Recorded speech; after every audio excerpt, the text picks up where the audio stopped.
Hello students, good morning. આપણે 504 એમાં lecture number 42 ની શરૂઆત આજે કરીએ, બરાબર? તો એમાં આપણે લાસ્ટ ઓપ્ટિમમ અલોકેશન જોયું હતું, બરાબર? તો તમને યાદ હોય તો ઓપ્ટિમમ અલોકેશનમાં સેમ્પલ સાઇઝ છે એ પોપ્યુલેશન સાઇઝ પ્રમાણે સાથે કેવી રીતના મેચઅપ થાય છે એ તમે જોઈ. એનું formula NH is equal to, theory પરથી આપણે જોયું કે NH is equal to small n WHSH divide by summation WHSH, બરાબર? એ આપણે જોયું છે. અને NH ના ટર્મ્સમાં જોવું હોય તો ત્યાં આપણે NH ના ટર્મ્સમાં પણ લખી શકીએ કે NH is equal to small n capital NH SH divide by summation capital NH SH. એ ટર્મ્સમાં પણ આપણે જોઈ શકીએ છીએ, રાઈટ? એટલે ઓપ્ટિમમ અલોકેશન લાસ્ટ ટાઈમ આપણે જોઈ લીધું હતું. તો હવે આજે આપણે variance of stratified sample mean in case of optimum allocation, બરાબર? ઓપ્ટિમમ અલોકેશન હોય ત્યારે આપણે વેરિયન્સ ઓફ y/st કેવી રીતે અને શું પ્રૂવ કરી શકીએ આપણે જોવાનું છે, બરાબર? ઓકે, તો અંડર ઓપ્ટિમમ અલોકેશન આપણે શું ફાઇન્ડ કરવાનું છે? Variance of y/ stratified mean, બરાબર? તો જનરલ શું થશે? તો general variance of y/ stratified mean નું ફોર્મ્યુલા શું છે?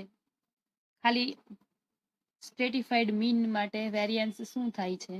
તો જનરલ ફોર્મ્યુલા યાદ રાખો તમે. આપણે કેમ variance of y/, simple random સેમ્પલિંગમાં બધાને ખ્યાલ છે કે capital N minus small n divide by capital N S² divide by small n. એ ક્યારે? તો variance of y/ in case of simple random sampling without replacement, બરાબર? અને વિથ રિપ્લેસમેન્ટમાં કે તો σ² બાય n. તો એવી રીતે જ વેરિયન્સ ઓફ y/, પણ કયા કેસમાં? સ્ટ્રેટિફાઈડ સેમ્પલિંગના કેસમાં. તો ત્યારે થશે, યાદ રાખજો, 1/n² capital summation NH minus small nh into અહીંયા મલ્ટિપ્લિકેશનમાં SH² divide by small nh. આ તમારે યાદ રાખવાનું રહેશે. શું છે? વેરિયન્સ ઓફ y/st એટલે કે સ્ટ્રેટિફાઈડ મીન નું વેરિયન્સ નું ફોર્મ્યુલા છે, બરાબર? આપણે વ્યવસ્થિત એવું લાગે તો ફરી વાર લખી લઈએ એટલે તમને લોકોને સોરી હા, તો હા, બ્લેક સ્ક્રીન પર લખીએ તો તમને ખ્યાલ આવે. ચાલો આપણે 2-3 વેરિયન્સના ફોર્મ્યુલા યાદ કરીએ. મારી સાથે બોલજો. સિમ્પલ રેન્ડમ સેમ્પલિંગ વિધાઉટ રિપ્લેસમેન્ટના કેસ માટે વેરિયન્સ ઓફ y/ શું થશે? Capital N minus small n divide by capital N S² divide by small n. આ થાય. આ યાદ રાખવાનું છે, બરાબર? પછી variance of y/, in case of with replacement, બરાબર? સિમ્પલ રેન્ડમ સેમ્પલિંગમાં શું થશે? σ² બાય n, બરાબર? આ યાદ રાખવાનું છે. હવે અત્યારે આપણે વાત કરીએ છીએ વેરિયન્સ ઓફ y/, સ્ટ્રેટિફાઈડ મીનનું વેરિયન્સ. તો શું આપણે પ્રૂવ કરેલું છે? 1/n² બ્રેકેટમાં સમેશન 12 આવશે NH. એક મિનિટ, આપણે થોડુંક લખવામાં મિસ્ટેક કરીએ છીએ. ઓકે, હા, NH into NH minus small nh SH² divide by small nh. આ ફોર્મ્યુલા કોનું છે? તો ભાઈ variance of y/, stratified mean માટેનું ફોર્મ્યુલા છે. તો તમારે યાદ રાખવાનું છે.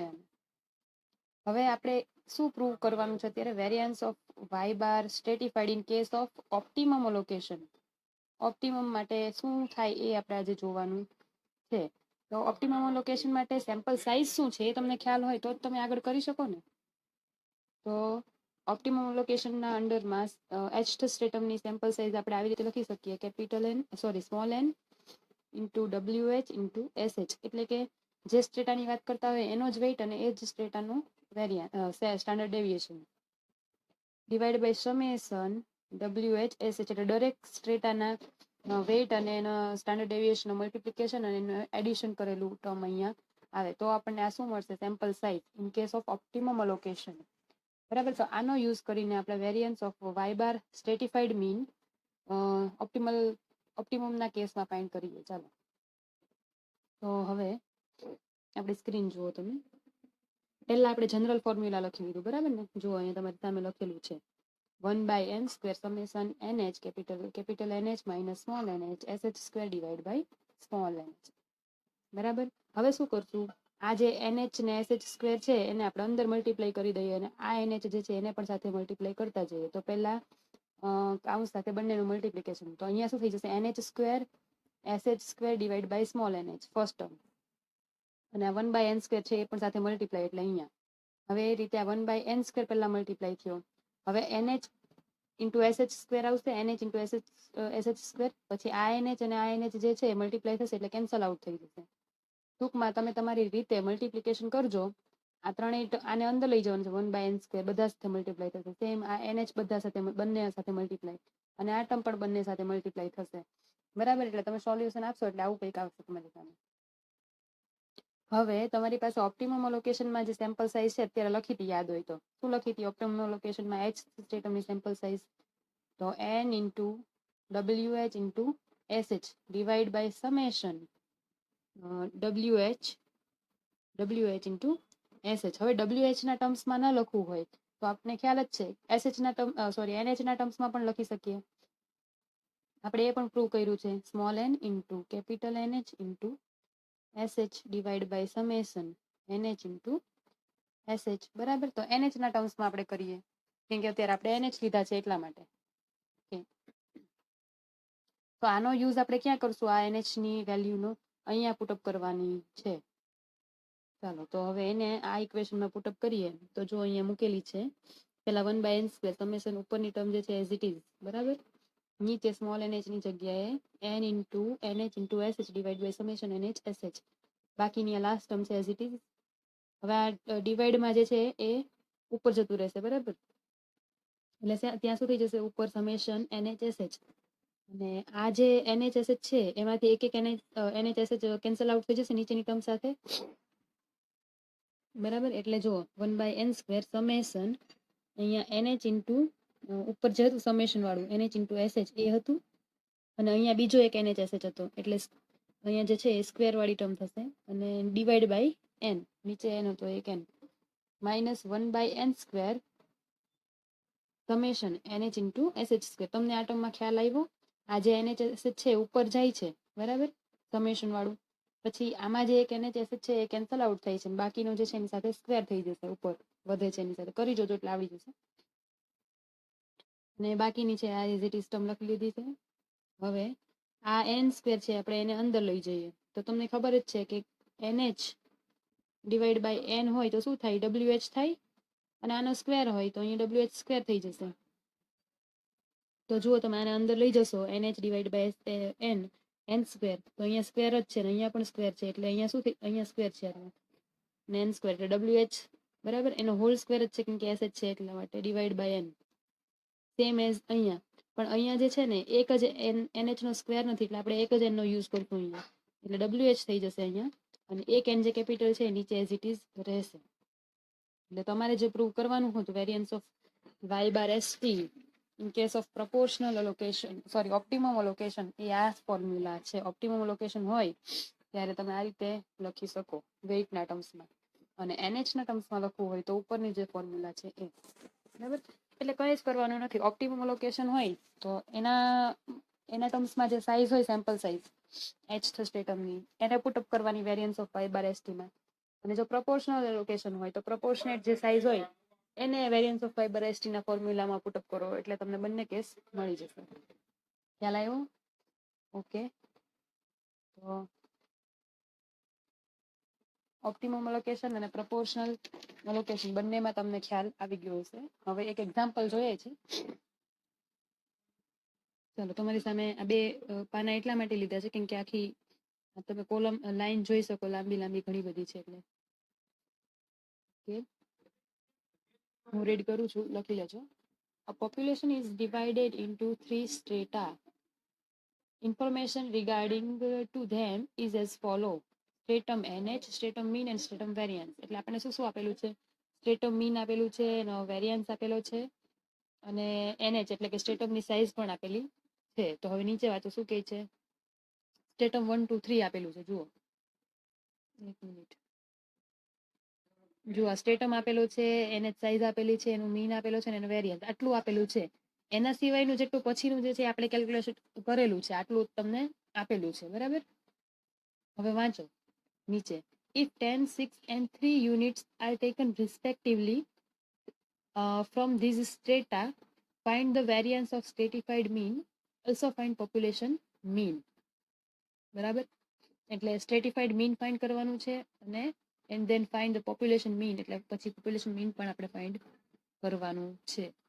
બરાબર, હવે પોપ્યુલેશન મીન એટલે તમને ખ્યાલ જ છે સ્ટ્રેટિફાઈડના કેસમાં શું થાય, capital Y bar is equal to, યાદ કરો તો જનરલી પહેલા આપણે લખીએ, જોજો Y bar is equal to double summation, ખ્યાલ છે ને, એચ ની એક આવશે, H running from 1 to L, અને I running from 1 to NH. બરાબર, YHI ડિવાઈડ બાય શું હતું, N, ખ્યાલ છે ને.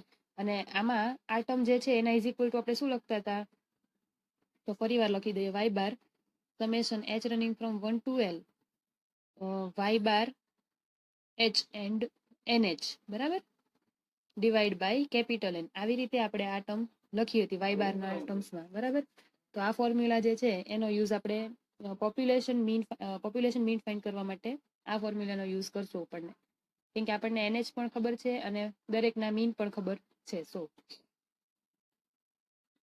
તો તમે તમારી સામે જોઈ શકો છો. તો પહેલા આપણે સ્ટ્રેટિફાઈડ પોપ્યુલેશન મીન ફાઇન્ડ કરી લઈએ. તો Y bar is equal to, જો અહીંયા ફોર્મ્યુલા લખેલું છે, summation NH Y bar H divide by capital N. Okay, હવે NH વાળી તમારી લાઈન તમારી પાસે છે અને વાય બાર એટલે સ્ટ્રેટિફાઈડ મીન પણ આપેલું છે. તો એ બંનેનું મલ્ટિપ્લિકેશનની એક કોલમ બનાવી નાખીએ, કેમ કે આપણને જરૂર છે એના મલ્ટિપ્લિકેશનની. તો જો આ કોલમ બનાવીએ આપણે અત્યારે, ખ્યાલ આવ્યો. આ NH વાળી છે એને અત્યારે સાઈડમાં રાખજો, હમણાં સમજાવવું એ પહેલા આપણે અત્યારે મીન માટે કરી લઈએ. તો આનું મલ્ટિપ્લિકેશન 60 into 8 એટલે કેટલા થશે, 480 થશે ને. 30 into 6 એટલે 180, પછી 10 into 9 એટલે 19, અને આ બધાનું એડિશન, કેમ કે આપણને સમેશનની જરૂર છે, તો 750 થશે. અને n કેટલો છે, કેપિટલ N. તો કેપિટલ N એટલે શું થશે, ટોટલ સાઇઝ n, પોપ્યુલેશનની ટોટલ સાઇઝ. તો જો અહીંયા તમે NH, તમને ખ્યાલ જ છે કે દરેક સ્ટેટમ છે, દરેક સ્ટેટમ N1 N2 અપ ટુ જેટલા પણ સ્ટેટમ હોય એનો સરવાળો કરો તો તમને ટોટલ પોપ્યુલેશન સાઇઝ મળી જાય. તો અત્યારે આપણી પાસે કેટલા સ્ટેટા છે, જુઓ 3 સ્ટેટા છે ને. એક જ મિનિટ,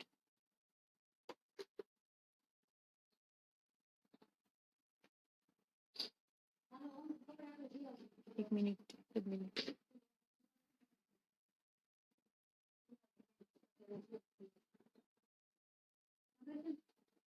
ઓકે, તો એના માટે અહીંયા આપણે ટોટલ કરી લેવાનો છે. બરાબર, દરેક NH સ્ટેટમ સાઇઝનો તો શું થશે, 100, એટલે capital N is equal two 100. તો તમે અહીંયા વેલ્યુ પુટઅપ કરો, આ 750 મળ્યું અહીંયાથી, 750 ડિવાઈડ બાય 100, તો ઇક્વલ ટુ શું થઈ જશે, 7.5. એટલે તમને મીન જે છે એ મળી ગયો. ખબર પડી તમને લોકોને? ઓકે, હવે આપણને શું કહે છે કે ઇફ ધ 10, 6 and 3 યુનિટ્સ, એટલે 10 યુનિટ પહેલા સ્ટેટમમાંથી 10 યુનિટ લેવાના છે, બીજા સ્ટેટમમાંથી 6 અને ત્રીજામાંથી 3, જો ટેકન રિસ્પેક્ટિવલી ફ્રોમ ધીઝ સ્ટ્રેટા, એટલે આમાં પહેલો સ્ટ્રેટા છે 60ની સાઇઝનો, એમાંથી આપણે 10ની સાઇઝનો સેમ્પલ લેવાનો છે. બીજો જે 30ની સાઇઝનો સેમ્પલ છે, સ્ટ્રેટા છે, એમાંથી 6ની સાઇઝનો સેમ્પલ, અને ત્રીજામાંથી 3ની સાઇઝનો સેમ્પલ લેવાનો છે. તો સેમ્પલ સાઇઝ શું મળી ગઈ આપણને, NH ઇઝ ઇક્વલ ટુ 10, 6 અને 3 આપેલી જ છે. બરાબર, ધેન ફાઇન્ડ ધ સ્ટ્રેટિફાઈડ વેરિયાન્સ. બરાબર, find the variance of the stratified mean. Okay, તો stratified mean નો variance.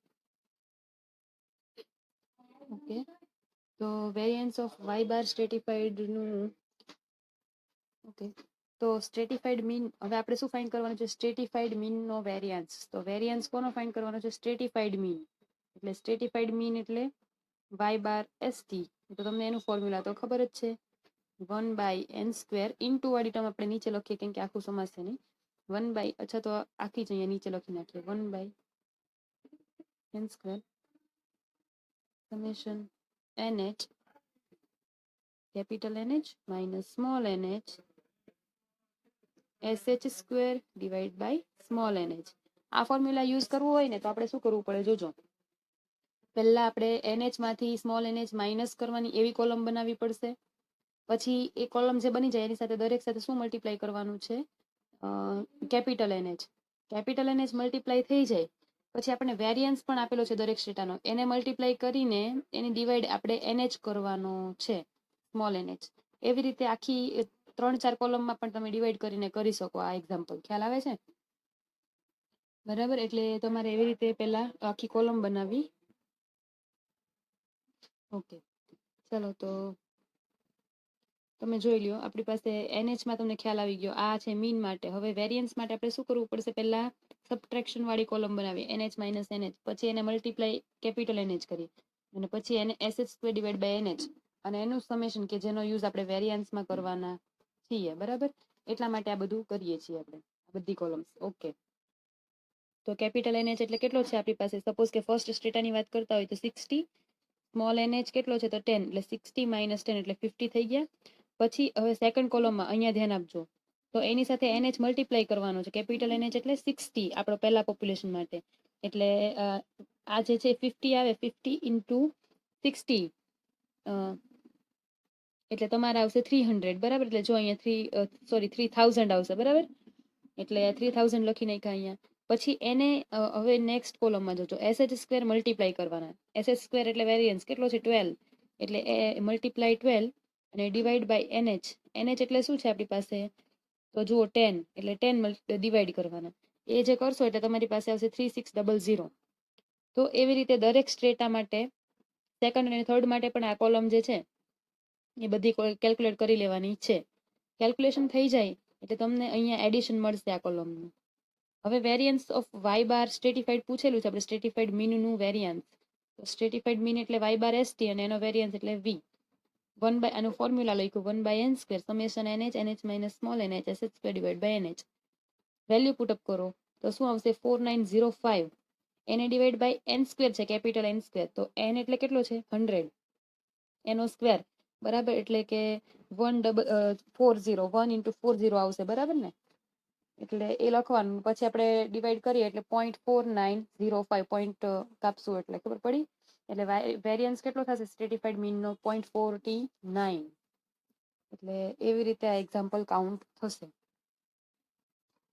ઓકે, તો હવે આપણે નેક્સ્ટ લેક્ચરમાં બીજા એક્ઝામ્પલ્સ જોશું અને આગળની થિયરીઓ.